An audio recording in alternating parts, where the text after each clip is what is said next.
وأذن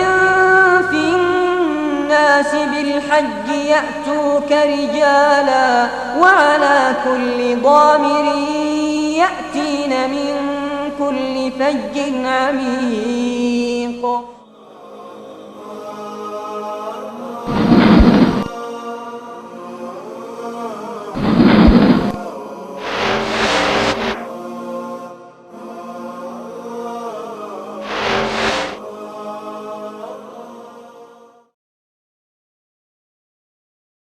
الحمد لله رب العالمين والصلاة والسلام على أشرف الأنبياء وسيد المرسلين نبينا وحبيبنا وقدوتنا وإمامنا محمد وعلى آله وصحبه أجمعين، أما بعد،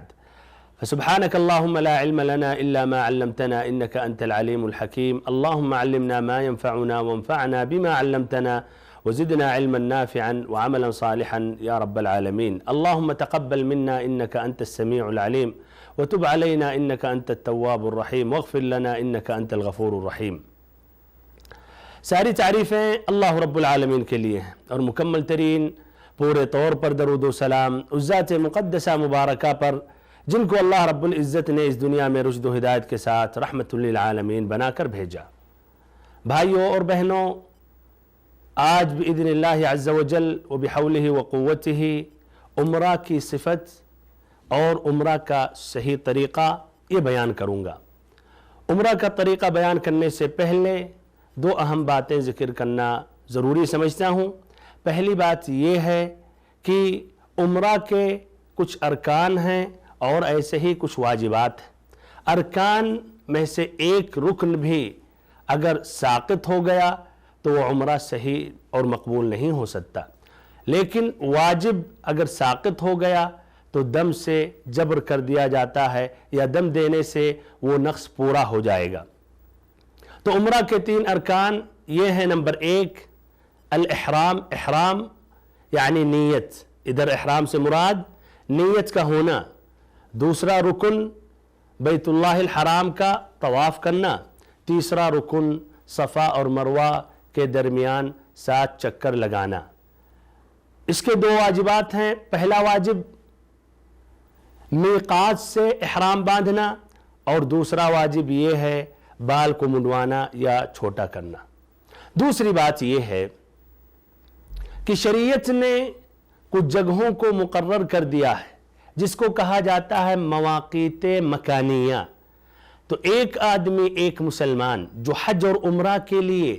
مکہ جانا چاہتا ہے تو اس کے لیے ضروری ہے کہ وہ مواقیت پر پہنچے یا وہ مواقیت سے پہلے احرام باندھے. تو اگر اس نے حج یا عمرہ کی نیت کی ہے اور مواقیت سے آگے بڑھ جائے تو اس پر واجب اور لازم ہے کہ دوبارہ اپنے میقات پر آئے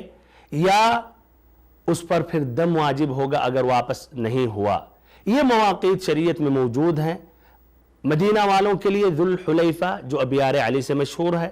ایسے ہی شام والوں کا جو میقات ہے وہ ہے الجحفہ، ایسے ہی الیمن والوں کا یلملم، ایسے ہی اہل نجد یا اس طرف سے